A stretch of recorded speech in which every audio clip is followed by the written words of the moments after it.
이어서 청년들과 함께하는 최신 정보 수다 청정수 시간입니다. 오늘은 한동대학교 언론어스의 구지영 학생 만나보죠. 안녕하세요. 안녕하세요. 한동대학교 구재영입니다. 오늘 준비하신 주제가 온라인 선물이라고요. 네. 선물 뭐 하지? 이렇게 고민이 될 때는 쉽고 빠르게 마음을 전달할 수 있는 방법이 있는데요. 특히 MZ세대가 자주 활용하는 방법이라고 합니다. 음, MZ세대가 선물하는 방법, 온라인 선물하기에 대한 주제를 가져왔습니다. 예. 온라인 선물하면은 보통 이제 카카오톡 선물하기 같은 걸 얘기하는 것 같은데 어떻습니까? 네, 맞습니다. 온라인 선물하기 서비스는 2010년에 출범한 카카오톡 선물하기를 시초로 빠르게 성장하고 있는데요. 네.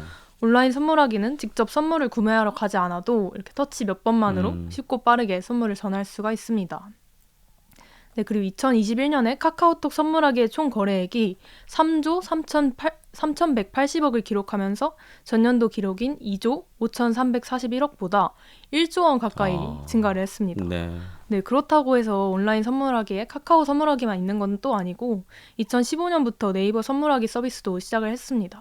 네이버 선물하기도 2021년 총 거래액이 전년 동월 대비 1,600% 음, 1,600%나 증가를 했다네요. 네, 예. 그래서 2020년에도 뒤늦게 온라인 선물하기 서비스 대열에 합류한 쿠팡의 로켓 선물하기도 빠른 성장세를 보이고 있다고 합니다. 아무래도 저 편하다는 이유 때문에 이렇게 좀 성장이 빠르지 않나 싶은데 어떻습니까?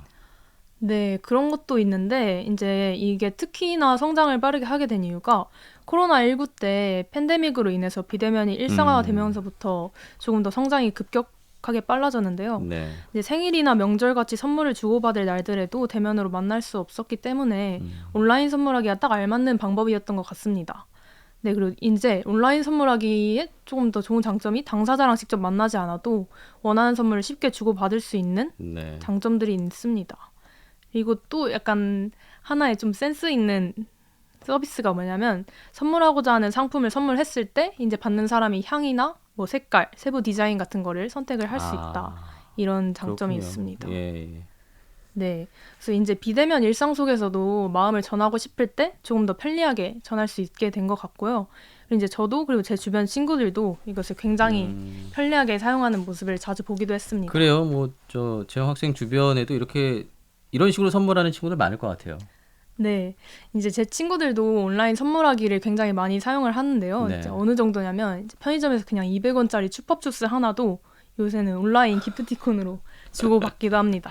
네. 저는 이제 시험 기간이 되면은 비타 500이나 바카스 같은 비타 드링크, 비타민 드링크 기프티콘을 자주 받는 것 같고 생일에 카카오톡에 보면은 그 제 프로필 밑에 누구누구님의 생일입니다. 이렇게 네. 뜨잖아요.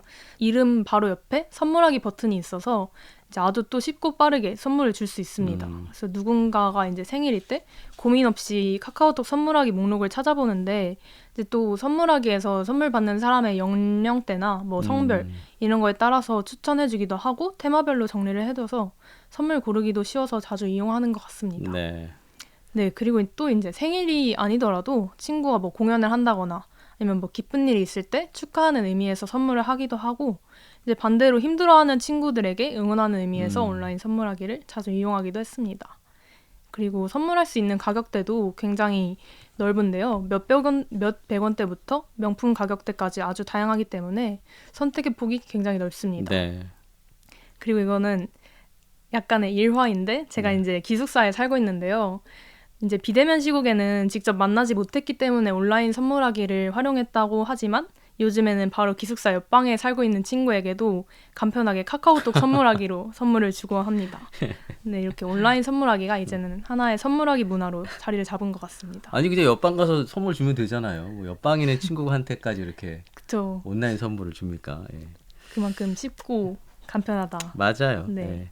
근데 그 재영 학생이 처음에 주제 소개할 때 그 MZ 세대들이 선물하는 방법이라고 소개를 해줬는데 MZ 세대에서 특히 이런 온라인 선물하기를 좀 잘 이용하는 것 같아요.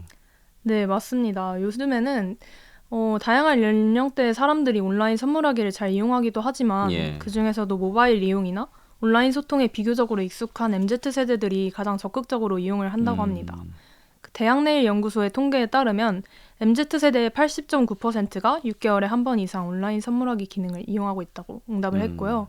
이제 한 달에 한 번 이상 온라인 선물하기를 사용한 전체 비율은 42.3% 가까이 됐습니다. 이제 또 MZ세대의 77%가 온라인 선물하기 기능이 친목 유지에 많은 도움이 된다라고 응답을 했는데요. 그렇죠.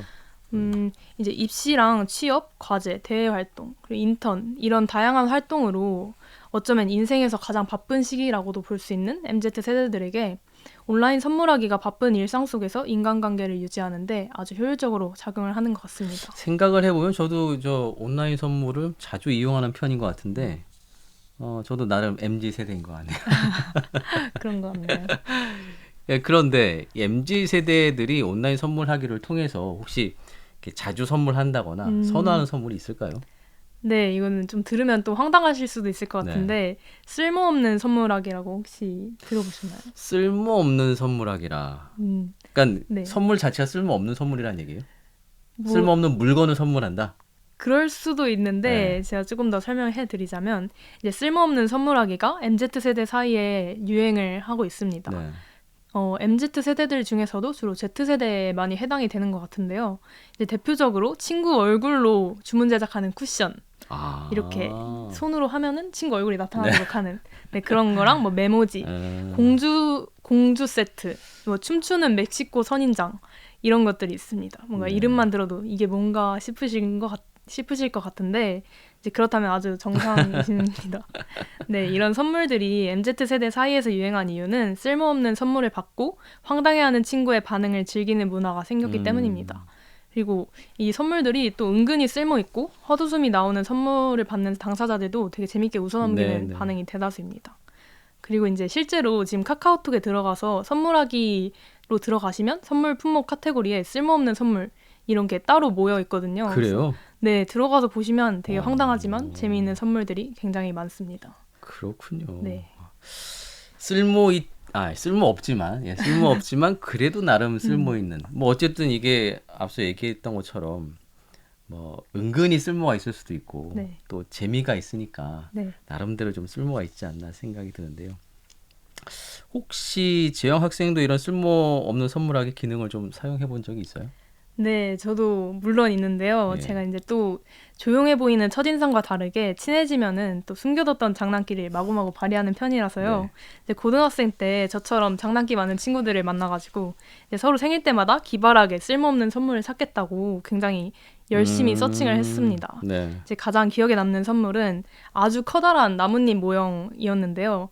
이제 그때가 한창 비가 많이 내리는 여름날이었어요. 그래서 그 친구에게 개구리 소년에 나오는 한 장면처럼 우산 대신에 커다란 잎을 쓰고 가라 이러면서 예. 선물을 했던 기억이 납니다. 굉장히 쓸모없죠. 혹시 그 친구 네. 그렇게 썼대요? 그 날만 썼던 것 같기도 합니다. 네. 선물 받은 날만? 네. 그래서 그날 사실 비가 오진 않았지만 네. 그래도 이제 햇빛 가리는 용도로. 그렇군요. 네, 이제 말하고 보니까 굉장히 철이 없게 느껴지기도 하지만 이제 그 당시에는 굉장히 재밌게 주고받았다라는 이야기가 있고요. 저는 이제 반면에 그 친구에게 이제 친구 사진으로 요새 연예인들 포토카드 많이 있잖아요. 그래서 예. 친구 사진으로 된 포토카드를 받았던 것 같습니다. 이제 이렇게 성의 없는 것 같은 이 선물이 알고 보면 가장 성의 있는 선물이기도 하거든요. 그렇군요. 네. 이제 그렇지만 저도 요즘에는 쓸모없는 선물보다는 이제 또 조금 더 실용적인 선물들 주려고 노력하고 있고 이제 요즘에는 쓸모없는 선물이 생일처럼 메인 이벤트보다는 친구들끼리 많이 또 활동을 하거나 좀 부수적인 행사들에서 재미를 주기 위할 때 많이 사용하는 것 같습니다. 뭐 말이 쓸모없는 선물이지 그 나름대로 좀 매력이 있다는 그런 좀 생각이 드는데요. 지금까지 어떻게 보면 이제 온라인 선물하기에 대한 뭐 매력이랄까요? 장점들을 이야기해 줬는데 단점도 있을 것 같아요. 네, 또 장점이 있으면 단점이 네. 따라오기 마련인데요. 이제 선물이 쉽고 편리하다는 장점이 너무 확실한 나머지 단점은 크게 주목을 받지 못하고 있긴 한데 이제 직접 선물을 고르고 구매하러 다녀오지 않고도 선물을 줄 수 있기 때문에 시간은 많이 절약이 되는데 이제 이것을 많이 사용할수록 사람들 간의 소통이 줄어들고 있다는 단점이 있습니다. 그리고 이제 미디어가 발달하면서 대면으로 사람들과 마주하고 대화할 기회가 줄어들었기 때문에 이제 특별한 날에 한두 번 주고받는 선물마저 온라인으로 하면 이제 대면으로 만날 수 있는 핑계마저 사라져 버리기 때문입니다. 맞아요. 네. 그리고 제가 아까 말씀드렸던 사례처럼 바로 옆방에 사는 친구한테도 온라인 선물하기를 주니까 네, 그렇게 자주 마주하지 못한다는 점 그런 게 단점인 것 같습니다. 사실 뭐 요즘에 SNS를 통한 초연결의 시대라고 이야기는 합니다만 또 그 이면에는 이런 뭐 소통의 어려움이랄까요? 이런 게 좀 있을 수 있을 것 같아요. 그럼에도 불구하고 이렇게 온라인 선물하기 서비스가 빠르게 성장하는 것은 역시 뭐 편리함 때문이 아닌가라는 생각이 드네요. 네, 맞습니다. 요즘에는 특히 거의 모든 매장에서 온라인 선물하기 서비스로 받은 기프티콘이 사용이 가능하고 그리고 이제 사용 방법도 그 바코드만 찍으면 바로 결제가 되기 네네. 때문에 선물하는 사람도 편리하고 그리고 이제 사용하는 사람도 편리하다는 장점이 크게 작용하는 것 같습니다. 네. 자, MZ 세대들의 선물하는 방법, 온라인 선물하기에 대해서 이야기 나눠봤는데요. 쉽고 빠르고 편하기는 합니다만 그래도 이 선물을 좀 핑계로 해서 얼굴을 좀 마주보고 예, 이야기할 수 있었으면 좋겠습니다. 한동대학교 구재영 학생이었어요. 고맙습니다. 감사합니다.